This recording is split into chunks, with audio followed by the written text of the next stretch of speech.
السلام علیکم ورحمۃ اللہ وبرکاتہ۔ امید ہے میرے تمام احباب اور میری تمام ماں بہنیں خیر و عافیت سے ہوں گی۔ رب تعالیٰ آپ کو خوش و خرم رکھے۔ رب تعالیٰ ہر قسم کے مصائب اور پریشانیوں سے آپ کی اور آپ کے اہل خانہ کی حفاظت فرما کر رب تعالیٰ آپ کو خوشحالی والی زندگی عطا فرما دے، آمین۔ آج آپ حضرات کی خدمت میں جو عمل لے کر حاضر ہوا ہوں وہ عمل نہایت ہی آزمودہ ہے، نہایت ہی مجرب شدہ ہے۔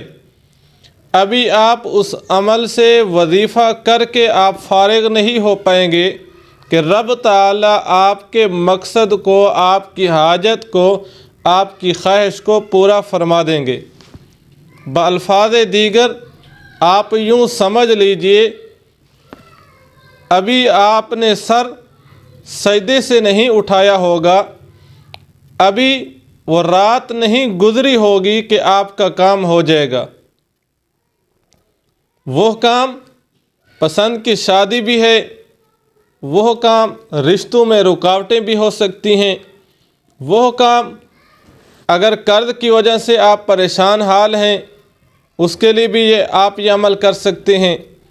دنیاوی کسی بھی مقصد کے لیے، جائز حاجت کے لیے، خواہش کے لیے آپ یہ عمل کریں اور اس کے اثرات آپ ایک رات کے اندر دیکھ پائیں گے۔ یہ عمل ایسا ہے جو نہایت ہی وزنی ہے۔ دنیا کا کوئی مقصد، کوئی کام اس وظیفے کے آگے رکاوٹ نہیں بن سکتا۔ چاہے اگر انسان رکاوٹ بنے ہوئے ہیں آپ کے کسی مقصد میں، چاہے جنات، موکلات کسی کام میں رکاوٹ بنے ہوئے ہیں، آپ یہ وظیفہ کر کے دیکھیں۔ موکلات آپ کے قدموں میں گر جائیں گے۔ انسان جو رکاوٹ بنے ہوئے ہیں وہ پریشان ہو جائیں گے کہ ہم نے لاکھوں روپے خرچ کیے ہیں کہ اس بندے کا فلاں کام نہ ہو، ابھی کیا ہو گیا ہے کہ ایک رات کے اندر اس کا کام ہو گیا ہے۔ آپ یہ وظیفہ کریں۔ وہ وظیفہ ہے زندگی میں ایک بار کن فیکون والی نماز پڑھیے۔ کن فیکون کہ آپ وہ صلاۃ الحاجت پڑھیں گے، رب تعالیٰ آپ کا کام اسی وقت، اسی رات، آپ نے سر سجدے سے نہیں اٹھایا ہوگا کہ رب تعالیٰ آپ کے کام کو پورا فرما دیں گے۔ یہ عمل نہایت ہی مجرب ہے، کئی لوگوں کا آزمایا ہوا ہے۔ اب یہ وظیفہ ضرور کیجیے زندگی میں ایک مرتبہ اور پھر دیکھیں کہ آپ کا کام کس طرح نہیں ہو پاتا۔ اب یہ وظیفہ کیجیے اور زندگی میں ایک بار کن فیکون والی نماز آپ نے کس طرح پڑھنی ہے مکمل طریقہ سن لیجیے۔ ہے تو لمبا چوڑا عمل لیکن ایک رات کی مار ہے، آپ کا کام ہو جائے گا۔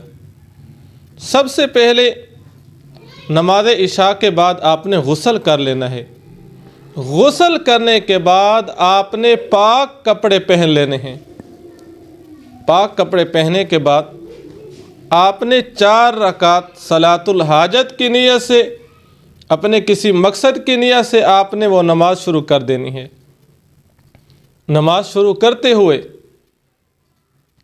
آپ نے پہلی رکعت میں سورۃ فاتحہ جو الحمد شریف ہم پڑھتے ہیں، یہ پڑھنے کے بعد آپ نے کوئی اور سورت نہیں ملانی، بلکہ پہلی رکعت میں آپ نے 100 مرتبہ وَأُفَوِّضُ أَمْرِي إِلَى اللَّهِ وَأُفَوِّضُ أَمْرِي إِلَى اللَّهِ 100 مرتبہ پڑھنا ہے۔ پھر دوسری رکعت میں سورۃ فاتحہ پڑھنے کے بعد آپ نے 100 مرتبہ الا الی اللہ تسیر الامور، الا الی اللہ تسیر الامور 100 مرتبہ پڑھنی ہے۔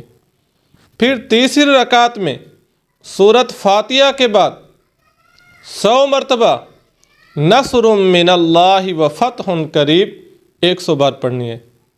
پھر چوتھی رکعت میں سورۃ فاتحہ کے بعد 100 مرتبہ انا فتحنا لک فتحا مبینا، یہ آیت شریفہ آپ نے 100 بار پڑھنی ہے۔ یہ پڑھنے کے بعد جب آپ سلام پھیریں گے، سلام پھیرنے کے بعد آپ نے کسی سے بات چیت نہیں کرنی، آپ نے 100 مرتبہ غفرانک ربنا و الیکل مصیر، یہ آیت کریمہ آپ نے 100 مرتبہ پڑھ لینی ہے۔ یہ پڑھنے کے بعد رب کے حضور آپ نے سجدے میں گر جانا ہے۔ سجدے میں جا کر لوگ یہ غلطی کرتے ہیں کہ لوگ اس طرح پھر ہاتھ سجدے میں کر دیتے ہیں، یعنی جس طرح ہم دعا مانگتے ہیں، ہتھیلی ہماری اوپر ہوتی ہے، ہاتھ ہمارا اوپر ہوتا ہے، ہتھیلی نیچے ہوتی ہے، ہم نے سجدے میں اس طرح دعا نہیں کرنی، بلکہ جس طرح انسان سجدہ کرتا ہے اسی طریقے سے ہم نے رب کے حضور ہاتھ پھیلا دینے ہیں۔ سجدے میں جا کر آپ نے 200 مرتبہ یہ ورد کرنا ہے، استغفر اللہ و اتوب الیہ، استغفر اللہ و اتوب الیہ، 200 مرتبہ آپ نے پڑھنا ہے۔ یہ پڑھنے کے بعد انشاءاللہ آپ نے ابھی سر سجدے سے نہیں اٹھایا ہوا ہوگا کہ آپ کی مراد پوری ہو جائے گی۔ اور بہتر طریقہ یہی ہے کہ جب آپ کن فیکون والی نماز شروع کریں تو آپ کے ہاتھ میں کسی بھی انگلی پر کاؤنٹر فٹ ہونی چاہیے تاکہ گننے میں آسانی ہو سکے، اور علماء نے وظائف کے لیے کاؤنٹر استعمال کرنے کی اجازت دی ہے، کیونکہ اگر 100 بار کی بجائے آپ نے 100 بار سے کم پڑھ لیا تو پھر بھی آپ کا وظیفہ مکمل نہیں ہوا، آپ نے زیادتی کر لی پھر بھی آپ کی تعداد مکمل نہیں ہوئی، اس لیے کاؤنٹر کا استعمال کیجیے۔ اسی طرح جب آپ نے سجدے میں جا کر یہ تسبیح پڑھنی ہے اس وقت بھی کاؤنٹر آپ نے استعمال کرنا ہے۔ دعا فرمائیں اللہ رب العزت ہر قسم کے مصائب اور پریشانیوں سے پوری امت مسلمہ کی حفاظت فرما کر رب تعالی ہماری دنیا والی زندگی بھی بنا دے اور رب تعالی ہماری آخرت والی زندگی بھی بنا دے، اور کل قیامت کے دن اللہ رب العزت پیغمبر علیہ الصلاۃ والسلام کی ہم سب کو شفاعت نصیب فرمائے، آمین۔